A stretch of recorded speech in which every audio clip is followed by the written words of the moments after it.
Most parents I talk to know boundaries are supposed to help.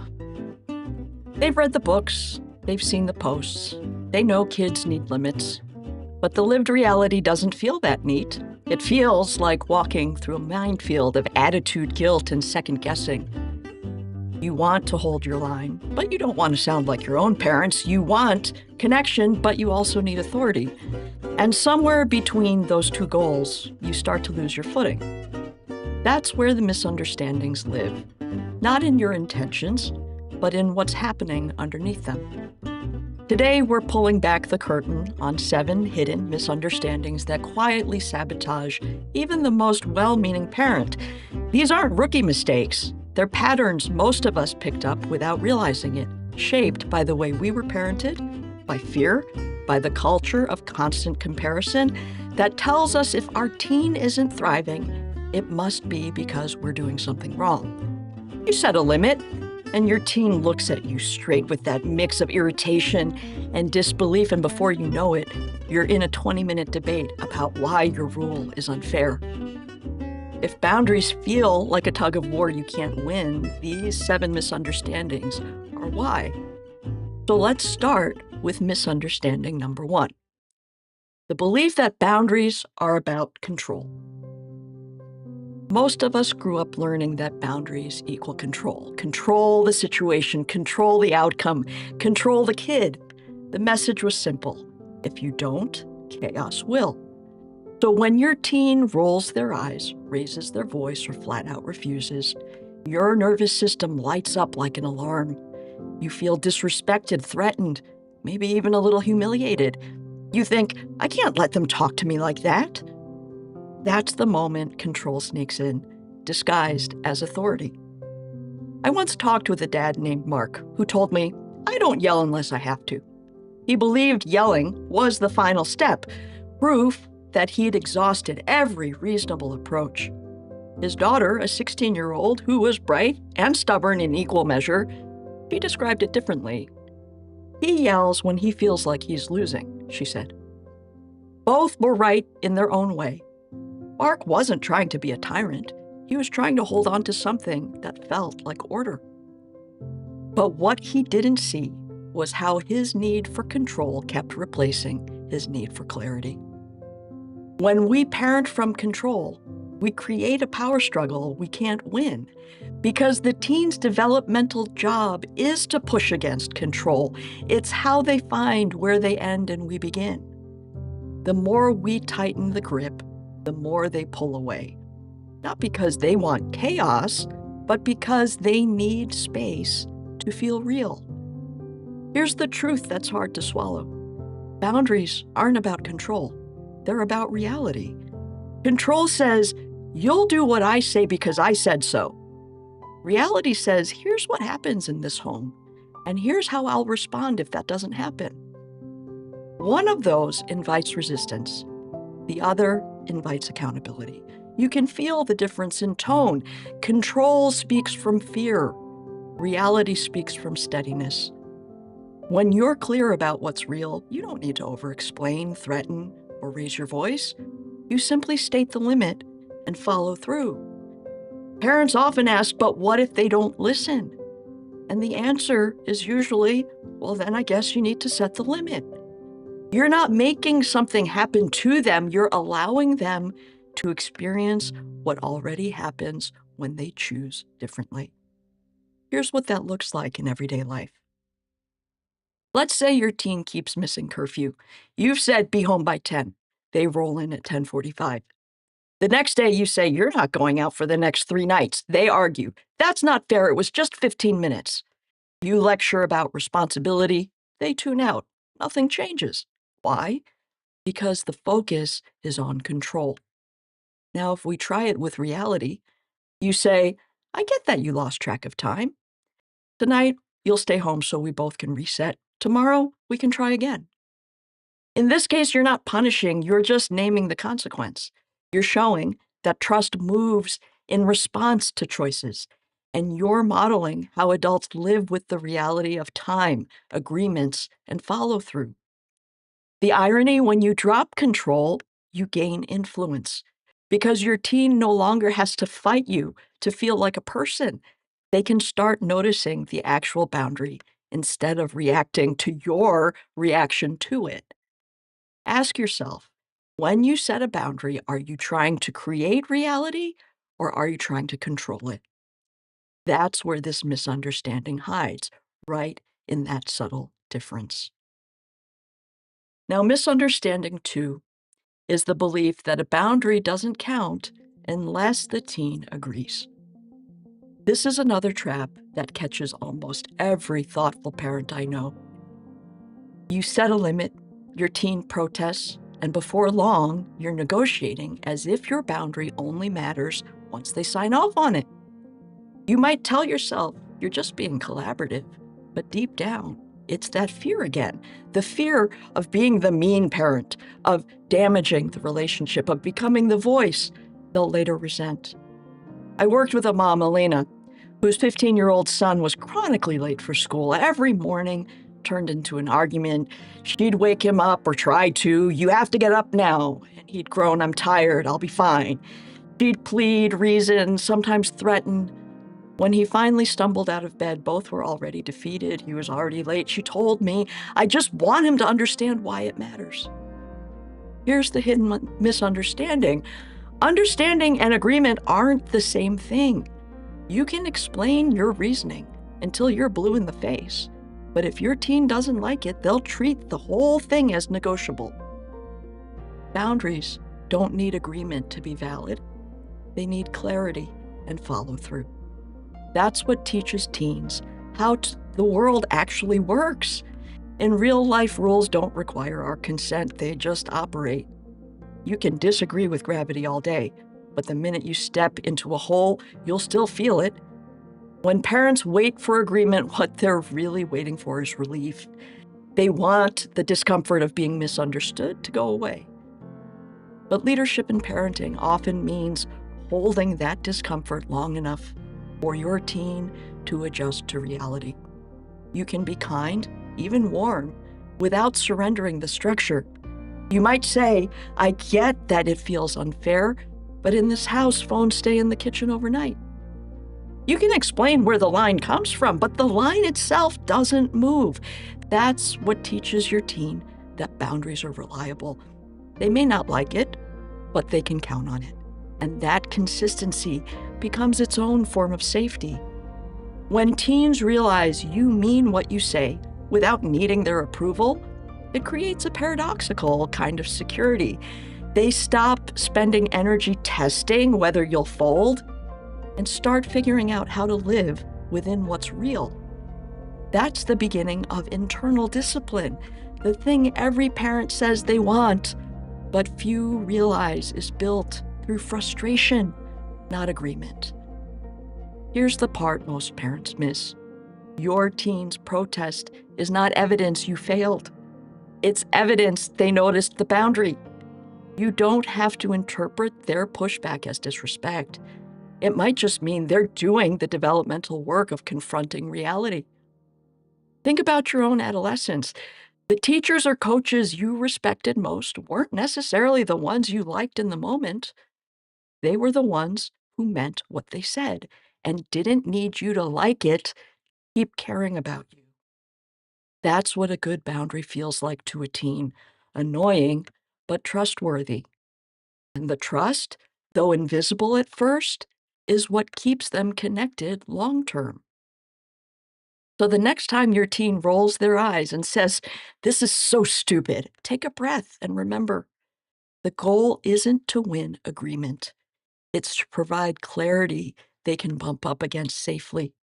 Boundaries work in the friction, not in the harmony. If you're already seeing yourself in these first two misunderstandings, if you've ever tried to hold a limit and felt it crumble the moment your teen pushed back, take that as a good sign because it means you're paying attention. Most parents don't even get that far. What we're doing here isn't about blame, it's about illumination. Once you see the mechanism, you can change it. Now, in this next part of the talk, we'll dig into the next three hidden misunderstandings, which are why chasing calm can backfire, how using boundaries to fix behavior often makes things worse, and what really happens when consequences are mistaken for punishment. Because boundaries aren't about getting your teen to behave, they're about helping you stand steady enough for both of you to grow. Boundaries are supposed to bring structure and peace, but sometimes the harder you try to do it right, the worse things feel. You stay calm, you pick your words carefully, you apply consequences like the books say, and still it's chaos. Well, it's probably because there are three more hidden misunderstandings that are working against you, even when your heart's in the right place. So let's go to misunderstanding 3, which is the belief that calm is the goal.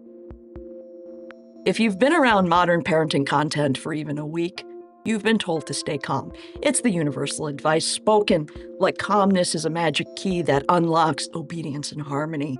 Except it's not. Calm is useful, but it's not the goal. Steadiness is. And there's a difference. Calm often means suppressing what you actually feel so things don't escalate. Steadiness means holding your footing even while you feel something.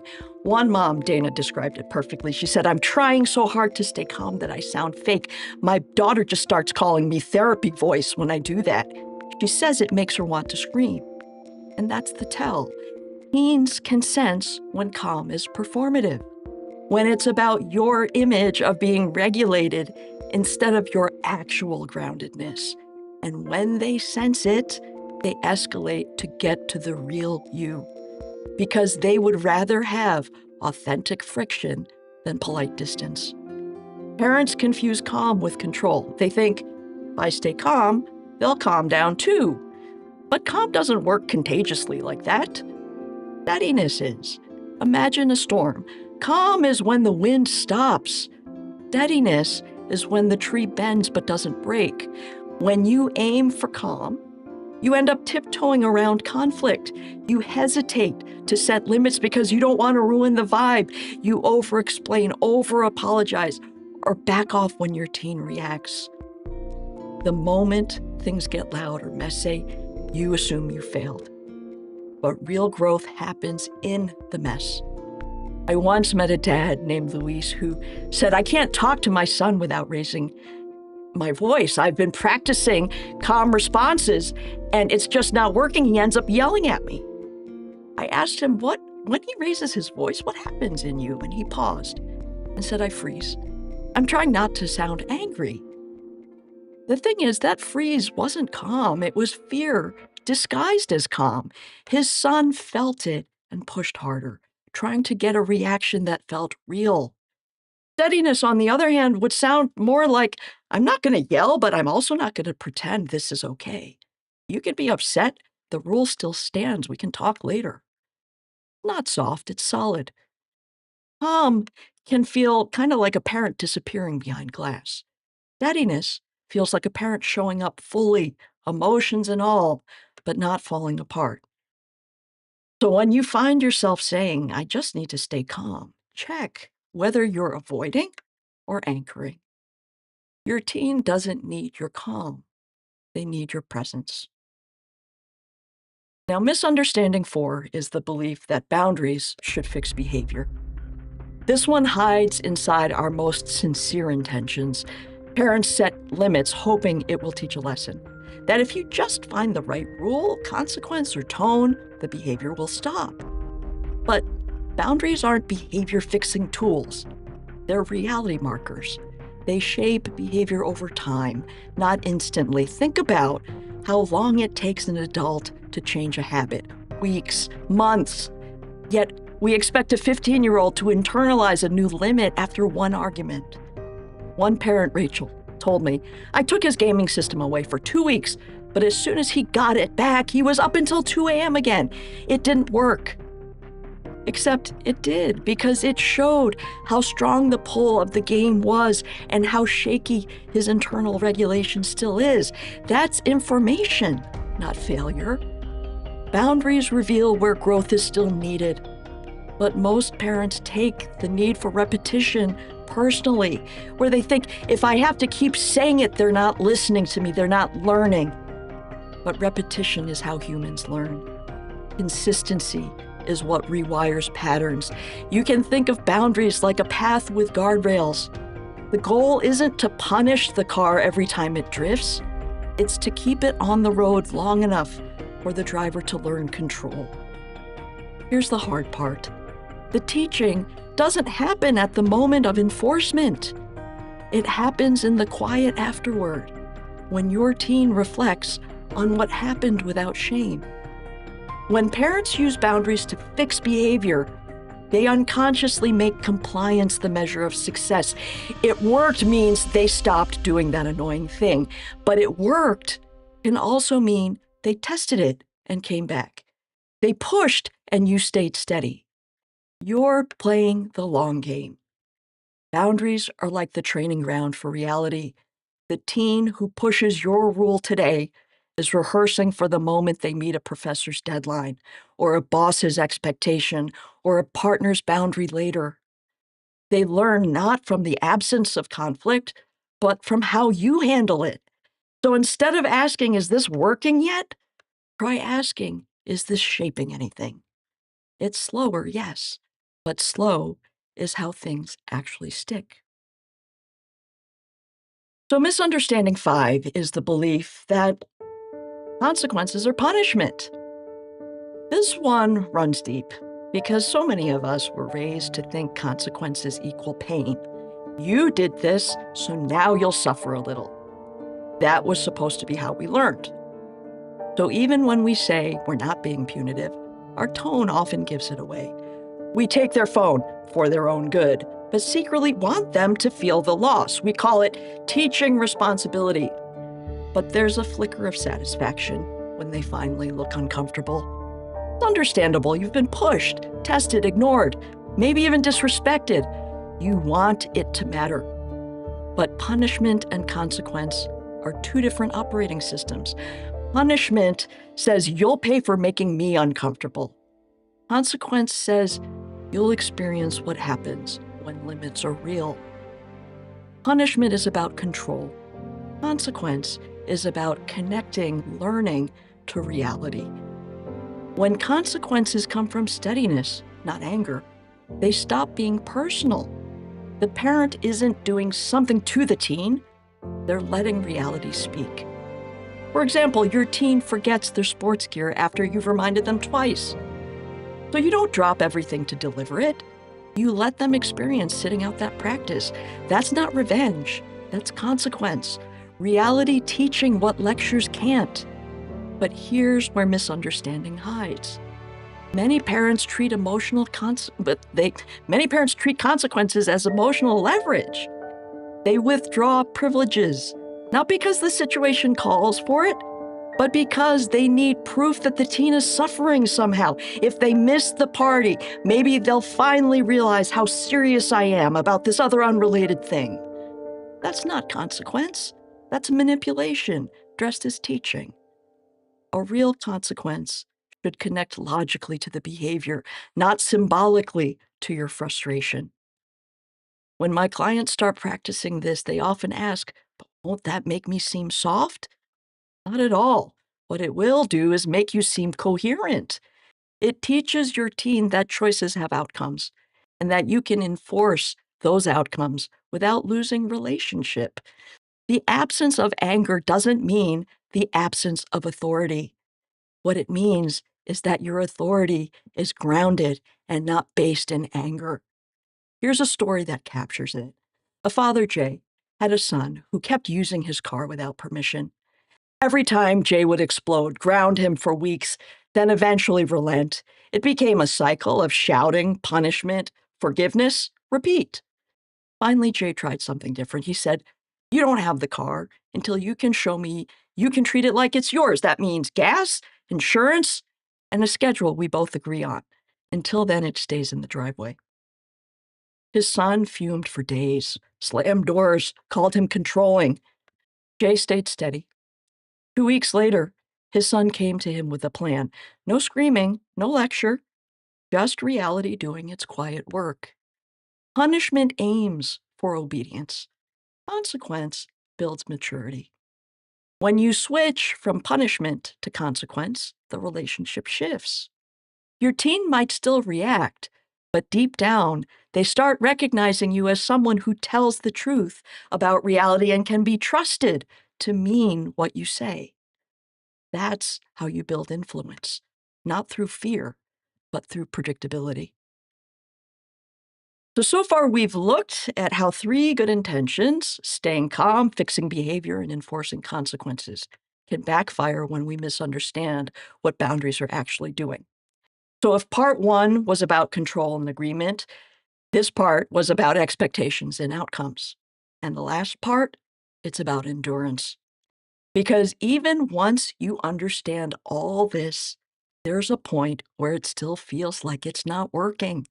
Your teen pushes harder. The relationship still feels tense. You start to wonder, if I'm doing this right, why does it feel so awful?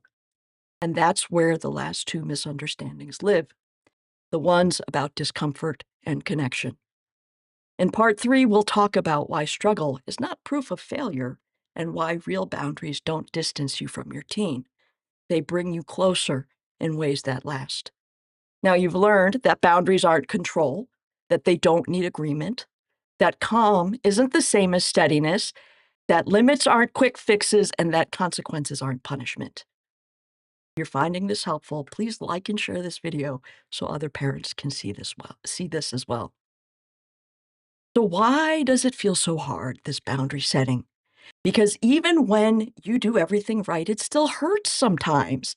And that's where the last 2 misunderstandings hide, in the discomfort that comes when you're doing real work and it doesn't feel good. Misunderstanding 6 is the belief that if it's hard, it's not working. Parents often tell me I tried holding the boundary, but it blew up. He yelled, slammed the door, didn't speak to me for 2 days. Clearly, it didn't work. We've been trained to believe that when something is working, everything should feel better. And yeah, that's true for teamwork, customer service, and maybe even therapy sometimes, but not for growth. Growth usually stings before it steadies. Boundaries are friction points between 2 developing people, you and your teen. They're where values meet reality. And reality rarely feels soothing. Think about the gym. You lift weights until your muscles ache. The ache isn't proof of injury or that it's not working, it's proof that the muscle was activated. Boundaries work the same way. The tension is the tissue rebuilding. I once worked with a mom named Carla who decided to stop doing her son's homework rescue missions, where he'd procrastinate until midnight, panic, and beg for help. She'd end up typing while he dictated into all hours of the night. Finally, she told him, "I love you too much to keep doing what you need to learn." That week, he failed an assignment. He told her it was her fault she ruined his grade, and she felt like the worst parent alive. A few weeks later, he started turning things in on time, not because she nagged, but because of the natural discomfort of failure that pushed him to adapt. It worked, but it didn't feel like it at first. The misunderstanding is this: we assume ease equals progress. But with teens, the absence of conflict often means the absence of engagement. The moment you begin holding limits that truly matter, please expect resistance. That resistance is data. It means you found a live wire worth tending. Parents sometimes ask, so how do I know if it's a healthy struggle or just dysfunction? And here's a simple gauge. Healthy struggle has direction. It's not endless looping chaos. It's turbulence on the way to clarity. If you can name what the boundary is teaching, for example, patience, follow-through, or accountability, and you're holding it with consistency, then it's working, even if it's messy. A broken boundary feels chaotic because the parent collapses or retaliates. A working boundary feels uncomfortable, but is predictable. You both might be angry, but you still know where the line is. That's progress.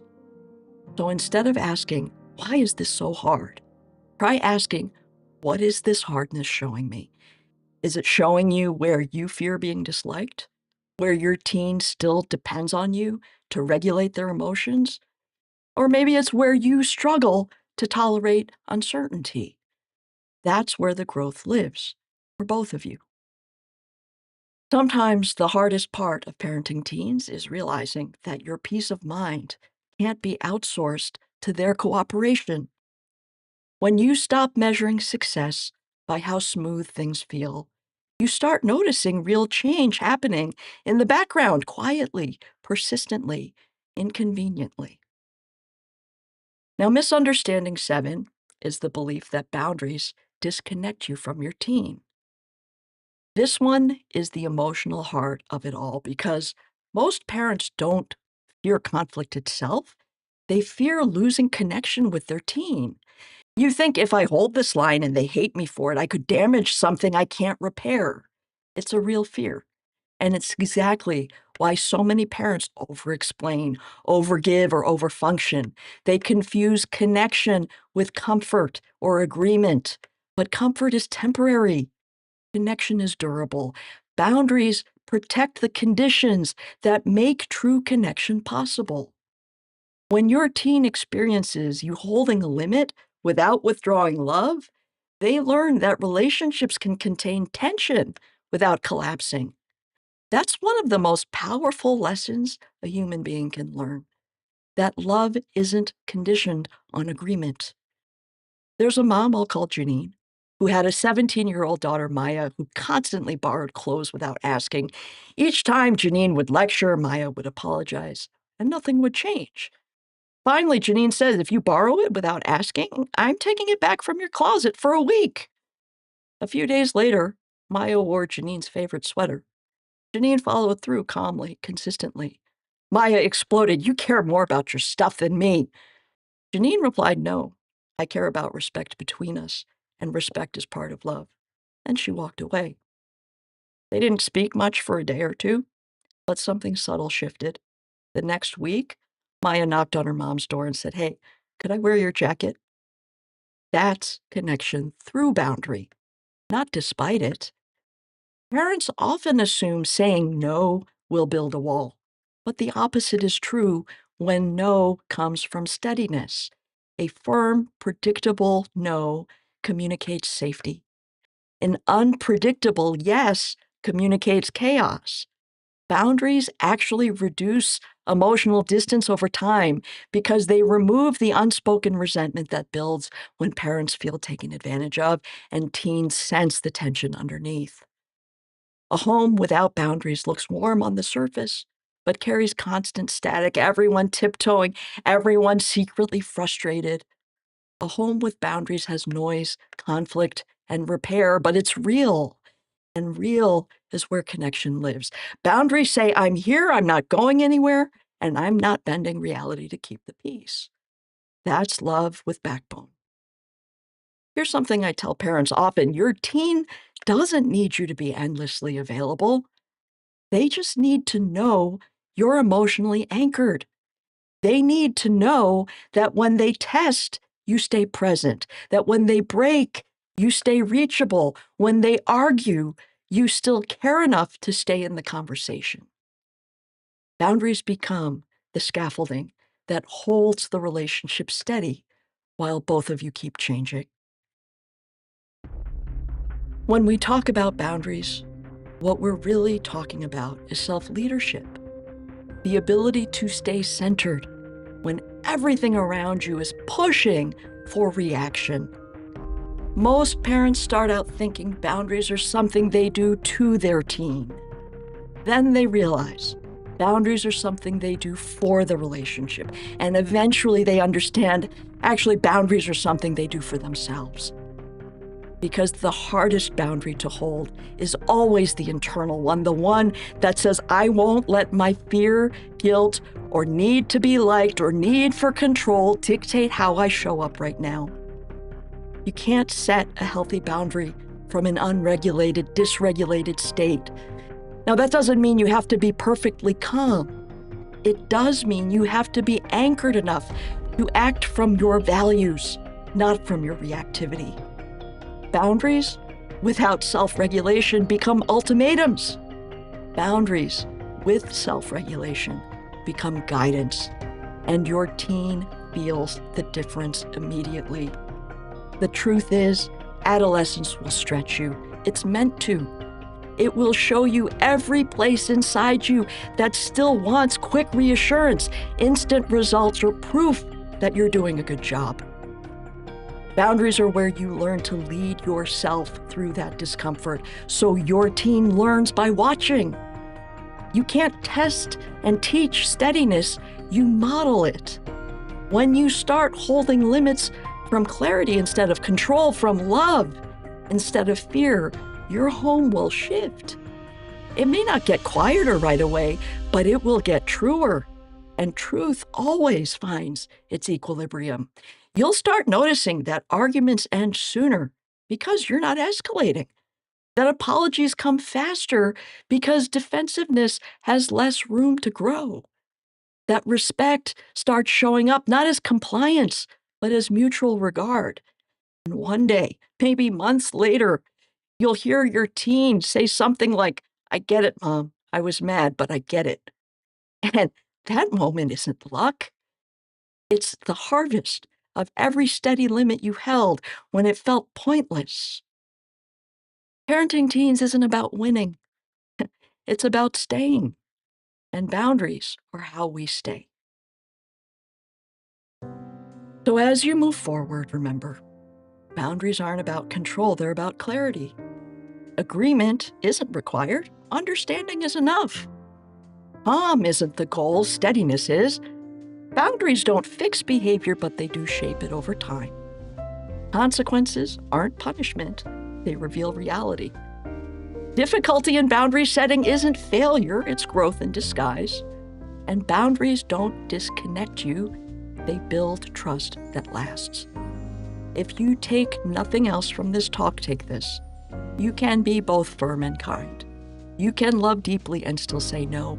You can hold your ground and hold their heart at the same time. That's what emotional leadership looks like in parenting. If you've been struggling to find that place to stand, if every conversation feels like a tug of war between love and authority, you don't have to figure it out alone. You can schedule a free 30-minute consult with me at the link in the profile or in the description below. And if this was helpful, please share and like so other parents can get access to it.